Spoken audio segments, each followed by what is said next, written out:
Hi friends, యుద్ధం ఏదైనప్పటికీ ఏ కారణం చేత జరిగినప్పటికీ యుద్ధంలో చనిపోయిన సైనికుల యొక్క భార్యలకే నష్టం జరుగుతుంది.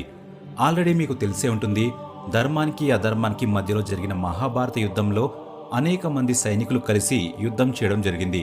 కొంతమంది యోధులు కాకుండా సైనికులందరూ ఈ యుద్ధంలో చనిపోవడం జరిగింది. ఫ్రెండ్స్, యుద్ధంలో చనిపోయిన సైనికుల యొక్క భార్యలు ఎక్కడున్నారు, ఏం చేశారు అని మీరు ఎప్పుడైనా ఆలోచించారా? కురుక్షేత్ర మైదానంలో యుద్ధం చేసిన సైనికులంతా కూడా చనిపోయి 15 సంవత్సరాల తర్వాత మళ్లీ జీవించారు. ఈ మాట ఎంతవరకు నిజమో తెలియదు, కానీ మహాభారత యుద్ధం జరిగిన తర్వాత ఈ విధవరాన్ల యొక్క పరిస్థితి ఏమైంది, వీరు ఎక్కడున్నారు, అలాగే మహాభారత యుద్ధంలో చనిపోయిన సైనికులంతా 15 సంవత్సరాల తర్వాత తిరిగి జీవించారా? ఈ ప్రశ్నలన్నిటికీ జవాబు ఈ వీడియోలో మనం తెలుసుకుందాం. అందుకే ఆఖరి వరకు మా వీడియో చూడండి.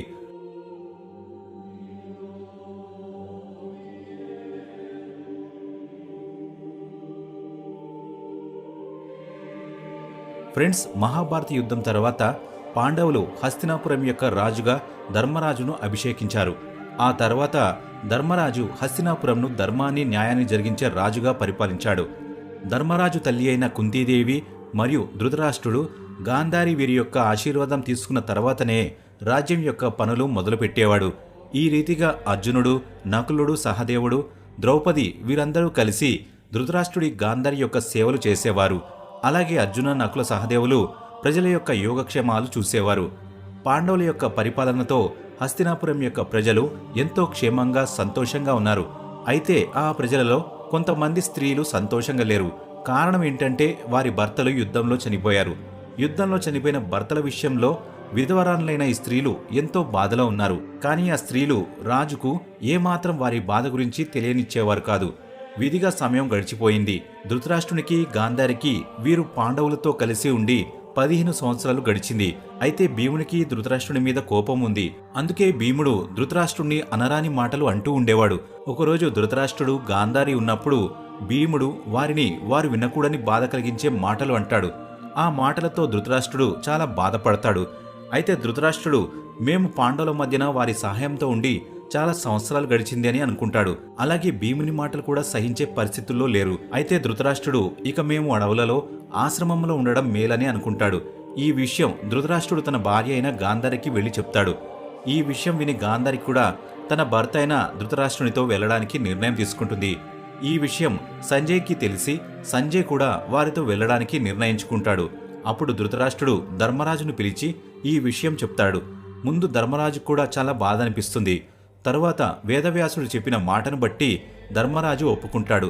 ధృతరాష్ట్రుడు, గాంధారి వీరితో పాటు సంజయ్ కూడా అడవుల్లోకి వెళ్తున్నాడని ధర్మరాజుకు తెలిసి ఇంకా అధిక దుఃఖం కలుగుతుంది.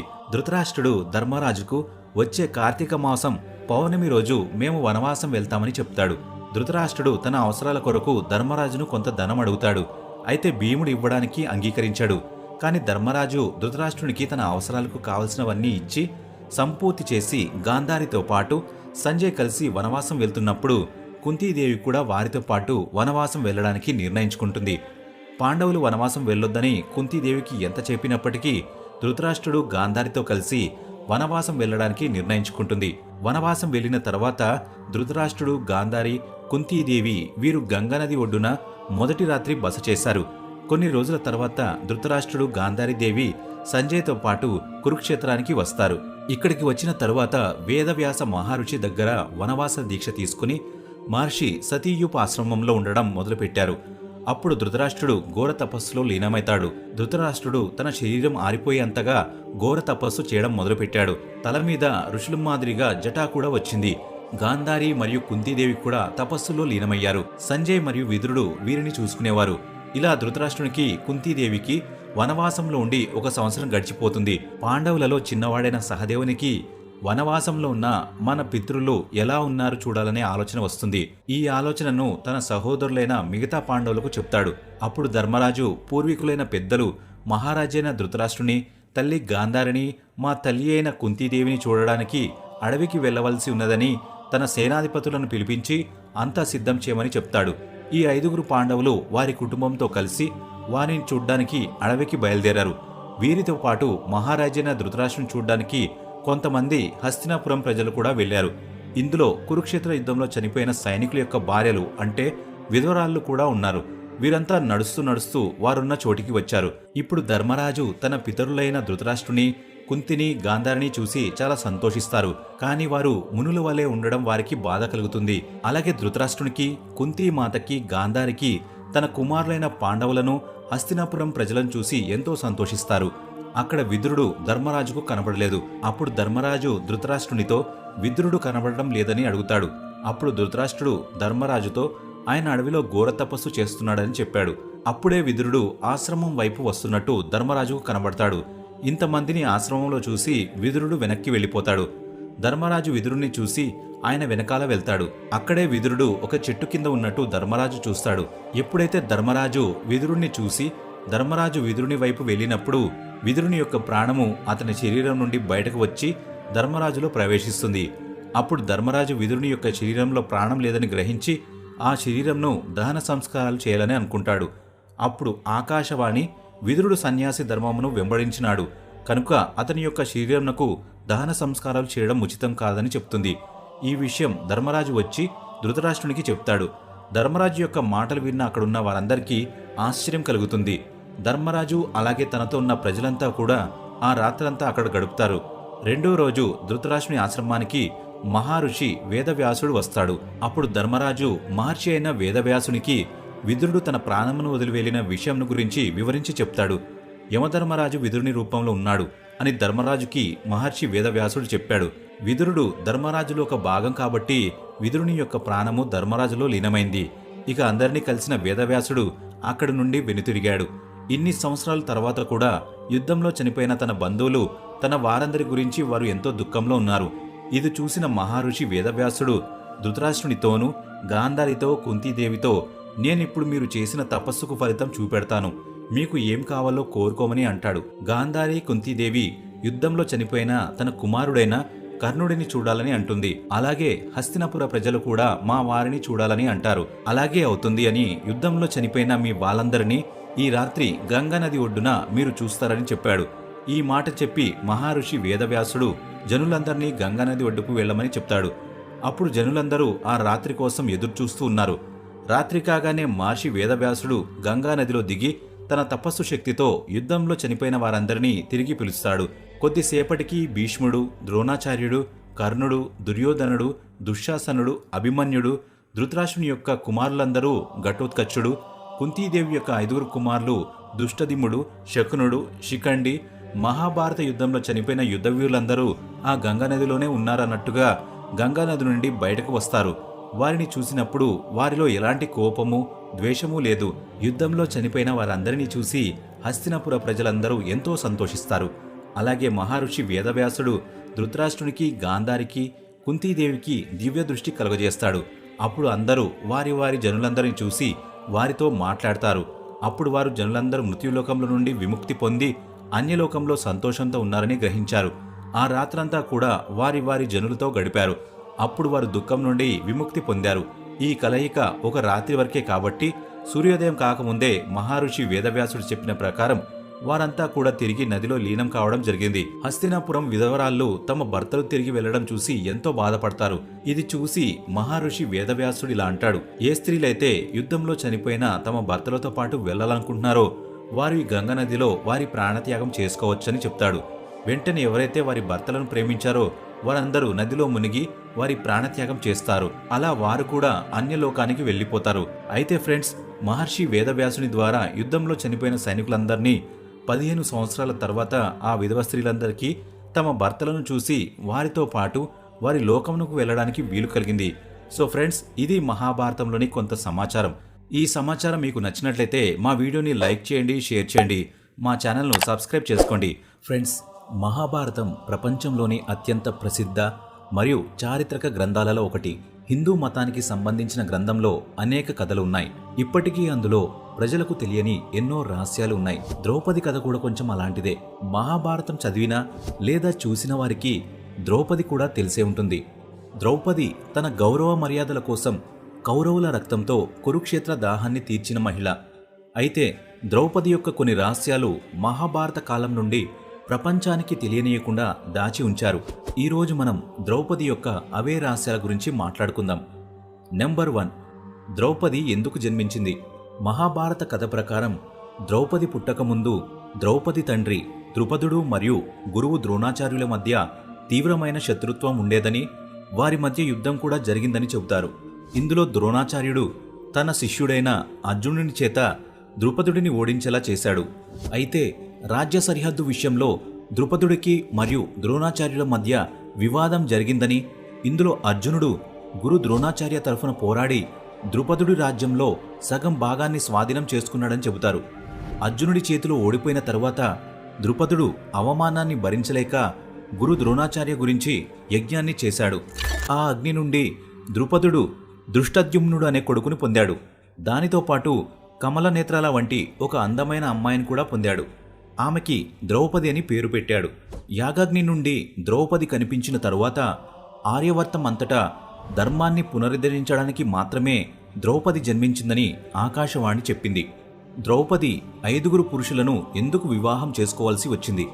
ఫ్రెండ్స్, మనందరికీ తెలుసు మహాభారతంలో ద్రౌపది 5 వివాహం చేసుకుందని. కానీ అలా ఎందుకు చేసుకోవాల్సి వచ్చింది? అలా ఎందుకు జరిగిందంటే, ద్రుపదుడు ద్రౌపది స్వయంవరాన్ని నిర్వహించినప్పుడు అదే సమయంలో 5 పాండవులు యుధిష్ఠరుడు, అర్జునుడు, భీముడు, నకులుడు మరియు సహదేవుడు వనవాసంలో ఉన్నారు.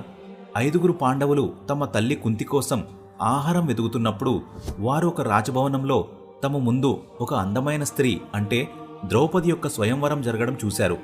వారిలో అర్జునుడు స్వయంవరం యొక్క షరతులను పూర్తి చేసి ద్రౌపదిని గెలిచాడు.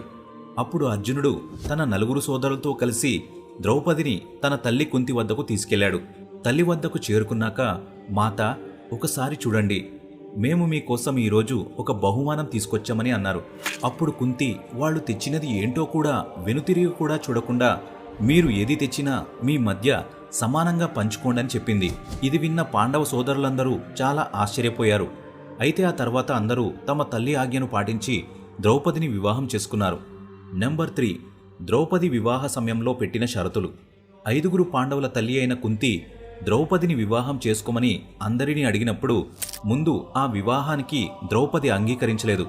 కాని కొంతకాలం తర్వాత తను ఒక షరతు పెట్టింది. దాని ప్రకారం ద్రౌపది ఇలా అంది: నేను మీ 5 వివాహం చేసుకోవడానికి నాకు అంగీకారమే, కాని మీ 5 ఎవరు వేరే స్త్రీని వివాహం చేసుకుని ఇంద్రప్రస్థానానికి తీసుకురాకూడదు. అంటే తను తప్ప ఇంద్రప్రస్థానానికి వేరే రాణి ఉండకూడదు. నెంబర్ 4, ద్రౌపదికి పూర్వజన్మలో లభించిన వరం ఏమిటి? ఫ్రెండ్స్, ద్రౌపది కుంతి ఉన్న కుటీరానికి చేరుకున్నప్పుడు కుంతి 5 పాండవులను వారు తెచ్చిన వాటిని చూడకుండా సమానంగా పంచుకోమని ఆదేశించింది. కానీ కుంతి వెనక్కి తిరిగి చూసేసరికి ఆమె కూడా ఆశ్చర్యపోయింది. నా వల్ల అనర్థం జరిగిపోయింది. కూతురు లాంటి కోడలిని 5 వివాహం చేసుకునేలా బలవంతం చేశాను అని విచారించసాగింది. అప్పుడు శ్రీకృష్ణుడు ఇది ద్రౌపది పూర్వజన్మలో చేసిన తపస్సు యొక్క ఫలితమని వివరించాడు. ద్రౌపది గత జన్మలో సన్యాసి కుమార్తె అని, వివాహం చేసుకోలేకపోయిందని చెబుతారు. తన వివాహం కోసం ద్రౌపది శివుని కోసం ఘోరంగా తపస్సు చేస్తుంది. శివుడు ప్రత్యక్షమైనప్పుడు తనకు 5 గుణాలు కలిగిన భర్త కావాలని అతని నుండి వరం కోరింది. ఒక పురుషుడికి 5 గుణాలుండడం సాధ్యం కాదు. దానివల్ల ద్రౌపది వచ్చే జన్మలో 5 భర్తల సంతోషాన్ని పొందింది. నెంబర్ 5, పతివ్రత స్త్రీ యొక్క లక్షణాలు. మహాభారతం సమయంలో ద్రౌపది పతివ్రత స్త్రీకి ఎలాంటి లక్షణాలుండాలో చెప్పింది. ఒకానొకప్పుడు శ్రీకృష్ణుని భార్య సత్యభామ ద్రౌపదిని కలవడానికి వచ్చినప్పుడు ద్రౌపదితో, మీ 5 శక్తిమంతులైన పాండవులు నిన్ను ఎందుకు గౌరవిస్తారని అడిగింది. అప్పుడు ద్రౌపది సత్యభామకు సమాధానంగా, నేను పూర్తిగా అహంకారానికి, కోపానికి అతీతంగా ఉంటాను. నా భర్తల ఆనందంలోనే సంతోషంగా ఉండడానికి ఇష్టపడతాను. నేను 5 పాండవులను వివాహం చేసుకున్నప్పటి నుండి మరే వ్యక్తిని చూసి ఆకర్షితురాలు కాలేదు. నా శరీరం మరియు మనస్సు మొత్తం 5 పాండవులకు చెందినవి. యుధిష్ఠరుడు తన భార్య ద్రౌపదిని జూదంలో పణంగా పెట్టినప్పుడు కూడా ద్రౌపది తన పతివ్రత ధర్మాన్ని వదలలేదు. నెంబర్ 6, ద్రౌపది బ్రహ్మచర్యంతో ఉండాలని దీవించబడింది. ఫ్రెండ్స్, మహాభారతం ప్రకారం 5 పురుషులకు భార్య అయినప్పటికీ ద్రౌపది తన జీవితాంతం కన్యగా ఉండేలా వరం పొందిందని చెబుతారు. మహర్షి వేదవ్యాసుడు ద్రౌపదిని 5 పాండవులతో వివాహం జరిపించడంతో పాటు ద్రౌపది ఎప్పటికీ కన్యగా ఉండే వరం ఇచ్చాడు. దాని ప్రకారం ద్రౌపది 5 పాండవ సోదరులలో ఒకరి నుండి మరొకరి వద్దకు వెళ్ళినప్పుడల్లా ఆమె కన్యత్వం ఆమెకు తిరిగి వస్తుందని అంటారు. నెంబర్ 7. ద్రౌపది కుక్కలను బహిర్భూమిలో సంభోగం చేయమని ఎందుకు శపించింది? 5 పాండవులను వివాహం చేసుకున్న తర్వాత ద్రౌపది తన నివాసానికి వచ్చినప్పుడు ఆమె ఒక సమయంలో ఒకరితో మాత్రమే నివసిస్తానని 5 పాండవులకు చెప్పింది. అయితే ఎవరైనా ఈ నియమాన్ని ఉల్లంఘిస్తే వారు వనవాసంలోకి వెళ్లి కఠినమైన బ్రహ్మచర్యాన్ని పాటించాలి. ఒకసారి యుధిష్ఠిరుడు చెప్పులను బయట వదిలి తన గదిలో ద్రౌపదితో శృంగారం చేస్తుంటే అప్పుడే ఎక్కడి నుండో ఒక కుక్క వచ్చి యుధిష్ఠిరుని చెప్పులు ఎత్తుకు వెళ్తుంది. అదే సమయంలో అర్జునుడు అక్కడికి వచ్చి గది బయట చెప్పులు లేకపోవడంతో ద్రౌపది గదిలో ఎవరూ లేరని భావించి లోపలికి వెళ్తాడు. అర్జునుడు లోపలికి వెళ్లి చూడగా ద్రౌపది, యుధిష్ఠిరుడు ఆనందంలో మునిగిపోయారు. వారిద్దరూ కూడా అర్జునుడిని చూశారు. ఈ విధంగా అర్జునుడు ద్రౌపది నియమాలను ఉల్లంఘించాడు మరియు శిక్ష ప్రకారం అర్జునుడు వనవాసం చేయవలసి వచ్చింది. అయితే ఇందులో అర్జునుడి తప్పు లేదని ద్రౌపది తెలుసుకున్నప్పుడు ఇదంతా ఆ కుక్క వల్లనే అని ద్రౌపది కుక్కలన్నిటినీ శపించింది. ఎలాగైతే మీ వల్ల నన్ను శృంగారం చేయడం చూశారో అదేవిధంగా ప్రపంచవ్యాప్తంగా మీరు బహిరంగంగా శృంగారంలో పాల్గొనడం చూస్తారు, అందుకు మీరు సిగ్గుపడతారు అని శపించింది. నెంబర్ 8. ద్రౌపది భీముడికి వాగ్దానం చేసింది. మహాభారతం ప్రకారం 5 పాండవులలో భీముడు ద్రౌపదిని ఎక్కువగా ప్రేమించాడని చెప్పబడింది. ఇక ద్రౌపది వస్త్రాపహరణం జరుగుతున్నప్పుడు మొట్టమొదటగా భీముడు ఆమె పట్ల జరుగుతున్న అన్యాయం గురించి వాదించాడు. ద్రౌపది అవమానానికి ప్రతీకారం తీర్చుకోవడానికి భీముడు దుశ్శాసనుడు, దుర్యోధనుడితో సహా అనేక మందిని చంపాడని చెబుతారు.